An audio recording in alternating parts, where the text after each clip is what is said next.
জি। আসসালামু আলাইকুম রহমতুল্লাহি ওয়া বারাকাতুহু। আমি doctor Mohammad Aslam, DHMH BHB Dhaka, BHMH on course Dhaka বিশ্ববিদ্যালয়। বর্তমানে বিশ্বনন্দিত ক্যান্সার চিকিৎসক অধ্যক্ষ ডক্টর এস এম সারোয়ার স্যারের চেম্বার গণস্বাস্থ্য হোমিওতে এজ এ ক্যান্সার চিকিৎসক হিসাবে নিয়োজিত আছি। আজকে আমরা আল্লাহর রহমতে চলে যাব সরাসরি একটা রোগীর কাছে, যে রোগীটা প্রোস্টেটিক ক্যান্সারে আক্রান্ত হয়ে চিকিৎসারত অবস্থায়, মানে ক্যান্সারে আক্রান্ত হয়ে চিকিৎসার জন্য আমাদের এখানে আসেন।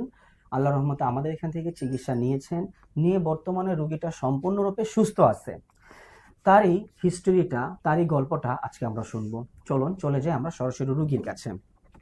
আসসালামু আলাইকুম। বাজান, কেমন আছেন আপনি? আলহামদুলিল্লাহ। বাজান, আপনার নাম কি? আমার নাম মোহাম্মদ আলমগীর হোসেন। মোহাম্মদ আলমগীর হোসেন। আপনার বাবার নাম? মজিবুল হক। মজিবুল হক। জি। আপনার মায়ের নাম? ফাতেমা বেগম। ফাতেমা বেগম। আপনার বাসা কোথায় বাজান? আমাদের বাড়ি মাতোয়াল। মাতোয়ালে কি আপনারা স্থানীয়?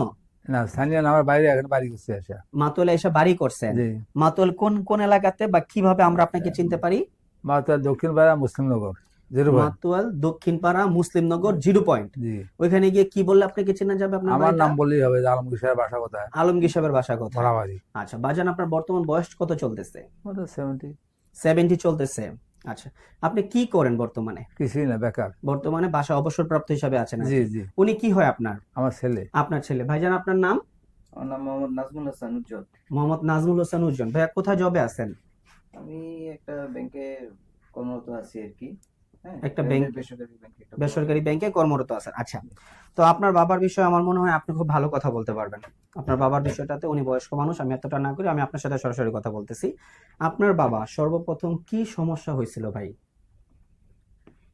গত বছর 2025-এ, এই বছরের শুরুর দিকে আর কি, তো বাবার ঘন ঘন প্রস্রাব, তারপরে হচ্ছে প্রস্রাবের রাস্তায় কিছুটা জ্বালাপোড়াও হইতো, এবং এর কারণে উনি দেখা গেছে যে রাতের বেলা মাঝে মধ্যে ঘুমের মধ্যে প্রায় ঘুম ভেঙে তারপর উনি ওয়াশরুমে যেতে হইতো কয়েকবার।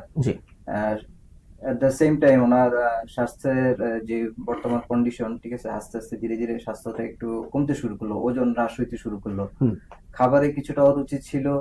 তো এই বিভিন্ন ধরনের জটিলতা দেখি আমরা, তো উনি যেহেতু ডায়াবেটিস, অনেক আগে থেকে ডায়াবেটিস ছিল না, তো আমরা একটা পর্যায়ে যে সিদ্ধান্ত নিলাম বাসার সবাই, যে আমরা বাংলাদেশের যে বারডেমের হসপিটাল আছে, তো ওখানে যে আমরা যে নিয়মিত যে চিকিৎসাগুলো করাই বা যেখানে পরীক্ষা নিরীক্ষা করে, ওখানে একজন বিশেষজ্ঞ চিকিৎসকের শরণাপন্ন হবো আর কি। তো আমরা সেখানে বিশেষজ্ঞ চিকিৎসকের শরণাপন্ন হয়ে, তো উনি নিয়মিত যে পরীক্ষা নিরীক্ষা গুলো করার পরে উনি দেখলেন যে ওনার ডায়াবেটিসটা কিছুটা বাড়তি, প্লাস হচ্ছে গিয়ে ওনার নর্মাল যে সিরাম ক্রিয়েটিন, তারপরে এই টাইপের এগুলো কিছুটা একটু বাড়তি পর্যায়ে আছে।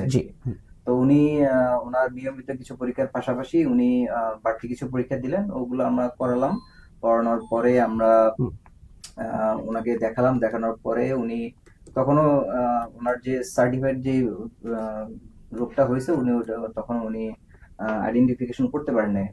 তখন উনি আবার আমাদেরকে রেফার করলেন বারডেমের যে ইউরোলজিস্ট ডিপার্টমেন্টের হেড, তো ওনার কাছে গেলাম আমরা। ওনার কাছে যাওয়ার পরে উনি নানান ধরনের পরীক্ষা নিরীক্ষা, অনেক পরীক্ষাই করলেন, অনেক ধরনের পরীক্ষা নিরীক্ষা করার পরে উনি একটা সময় আইডেন্টিফিকেশন করতে পারলেন যে না, আমরা এই ধরনের একটা রোগে আক্রান্ত হয়েছি। কি রোগে আক্রান্ত হয়েছিলেন? সেটা হচ্ছে প্রোস্টেটিক ক্যান্সারে আক্রান্ত হয়েছেন আপনারা। আচ্ছা, তারপর ওনাদের বক্তব্য কি ছিল? তো ওনাদের বক্তব্য ছিল যে এখন এই ধরনের চিকিৎসা আসলে বাংলাদেশে খুবই ব্যয়বহুল। হ্যাঁ, তো ওনারা যদি ওনাদের যদি আমরা কিছুটা কয়েকটা ইনজেকশন নিতে হবে, আর হচ্ছে গিয়ে যে আরেকটা সার্জারি করতে হবে, যদি সার্জারি করে ফেলি তাহলে সার্জারি করে ফেলার পরে হয়তো ইনজেকশনটা আর নিতে হবে না, মাসে মাসে একটা ওষুধ খেতে হবে, ওটাও অনেক ব্যয়বহুল। তো আমরা সিদ্ধান্ত নিলাম যে আমরা সার্জারি করে ফেলবো। সার্জারি করার পরে, হ্যাঁ, তো সার্জারি করার পরে সার্জারি করেছেন আপনারা পরবর্তীতে? আচ্ছা আচ্ছা, পরে সার্জারি করার পরে তো ওনার ফলো আপে থাকতে বললেন আর কি। তো এট দ্য সেম টাইম আমি বিভিন্ন ধরনের এই ধরনের চিকিৎসা কারা করেন, ঠিক আছে, আমি আমার বন্ধু বান্ধব আত্মীয় স্বজন তারপর হচ্ছে গিয়ে বিভিন্ন ভাবে খোঁজ নেওয়ার চেষ্টা করি যে আসলে এই ধরনের চিকিৎসাটা কোথায় আমি একটু স্বল্প ইয়াতে করতে পারি বা ভালোভাবে করতে পারি। আল্লাহর রহমত, আমি যেভাবেই হোক, ঠিক আছে, আমি অনলাইনের মাধ্যমে এখানে এই জায়গাটার আমি সন্ধান পাই। জি। সন্ধান পেয়ে ঠিক আছে আমি এখানে আসি। এখানে এসে আমি গত 6-7 মাস ধরে আমি চিকিৎসা নিচ্ছি। বর্তমানে চিকিৎসা নেওয়ার পরে আমি বর্তমান যে একদম লেটেস্ট যে রিপোর্ট, এই রিপোর্ট অনুযায়ী দেখতেছি যে আল্লাহর রহমতে আমার বাবা এখন মোটামুটি আলহামদুলিল্লাহ অনেক সুস্থ আছেন আর কি। সম্পূর্ণরূপে সুস্থ আছেন আল্লাহর রহমতে। আচ্ছা, আমরা ওনার গত বছর মার্চ মাসের 16 তারিখ 2025 সাল, এটা আমরা দ্য বারডেম জেনারেল হসপিটালের একটা রিপোর্ট, যেখান থেকে ওনার প্রোস্টেটিক সি এর যে রেজাল্ট ছিল এবং প্রোস্টেটিক সি এ ক্যান্সারের যে প্রবলেমগুলো ছিল তার একটা সামারি ওনারা এখানে করে দিছে যে কি কি অবস্থাতে আছে। এই সামারিটা কমপ্লিট করার পর ওনার অপারেশন হয়েছে। অপারেশনের পরবর্তীতে আপনারা বিভিন্ন মাধ্যম থেকে আমাদের প্রচারণাটা আপনারা পান এবং সেই অনুযায়ী আমাদের এখানে আসছেন। আজ থেকে কতদিন আগে? এটা গত বছরের মার্চে। গত মার্চে তো ওনার ধরা পড়ছে। আপনি আমার এখান থেকে চিকিৎসা নিচ্ছেন কতদিন হয়েছে? আমি এপ্রিল মাসে এসেছি, এক মাস পরেই। মার্চে এই অবস্থা হয়, আপনি এপ্রিলে আমাদের এখানে চিকিৎসার জন্য চলে আসছেন। এপ্রিল মাসে এপ্রিল মাসে চিকিৎসার জন্য এসে আপনি তখন যে চিকিৎসাটা আমাদের কাছ থেকে নিয়েছেন তখন ওনার অবস্থাটা কেমন ছিলেন শারীরিক ভাবে? তখন তো উনি শারীরিকভাবে কিছুটা দুর্বল ছিলেন, প্লাস হচ্ছে গিয়ে ওনার ওই রোগটা ধরার পরে যে সকলের সমস্যাগুলি ছিল ওই সব সিমটম গুলোই ওনার ছিল। ছিল। আচ্ছা, উনিকে যখন আল্লাহর রহমতে আমরা গত এপ্রিল মাস থেকে ওনাকে চিকিৎসা শুরু করছি আলহামদুলিল্লাহ, এপ্রিল মাস থেকে চিকিৎসা শুরু করার পর কত দিনের মাথায় বা কত মাসের মাথায় আপনারা গিয়ে পরবর্তী যে রেজাল্ট গুলা করলেন এবং রিপোর্টটা ভালো পাইলেন, কতদিন হয়েছে সেটা? আমি আপনাদের ওষুধ খাওয়ার পরে 6ষ্ঠ মাসের মাথায় আমি এই রিপোর্ট গুলা করলাম।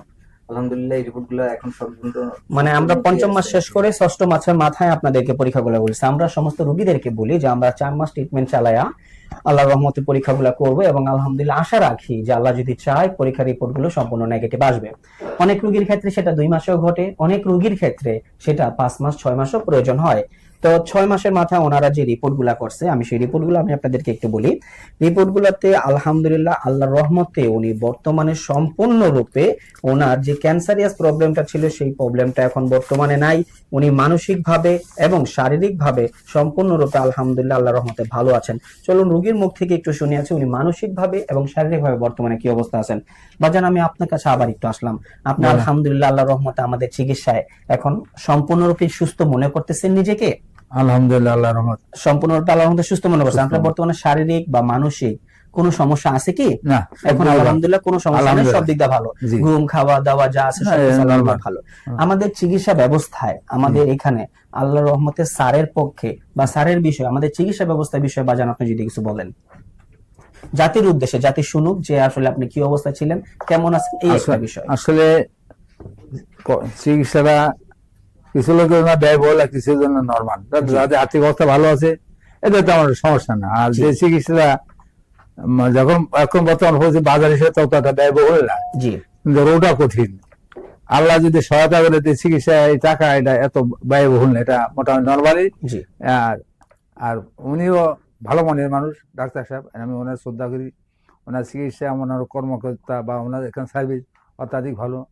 আশা করি এতে অনেকে উপকৃত হবে এবং নিরাশা হওয়ার কিছু নেই। তো ওষুধটা যেভাবে দেয় এটা ধৈর্য সহকারে ব্যবহার করতে হবে, মানতে হবে নিয়ম কানুন, আর খাওয়ার দাওয়াটা আমরা কন্ট্রোল করতে হবে। চিকিৎসা আশা করি ভালো হবে, আমার এটা রেজাল্ট ভালো আসবে, এটাই স্বাভাবিক। আর আপনি কষ্ট না করলে এটা রেজাল্ট ভালো আশা করতে আসে না। না। আচ্ছা, সর্বোপরি আপনার যে মতামত সেটা হলো যে আলহামদুলিল্লাহ আল্লাহর রহমতে আমাদের এখানে চিকিৎসায় যদি একটু ধৈর্য সহকারে নিয়ম মেনে ওষুধগুলা খাওয়া যায়, স্যার যে নির্দেশনাগুলা দেয় যদি সবকিছু ফলো করা যায়, তাহলে আপনার মতো যারা যারা ক্যান্সার রোগে আক্রান্ত আছে তারা আলহামদুলিল্লাহ আল্লাহর রহমতে আমরা আশা রাখি ভালো হবে। সেই কামনাই আমরা সবার করছি।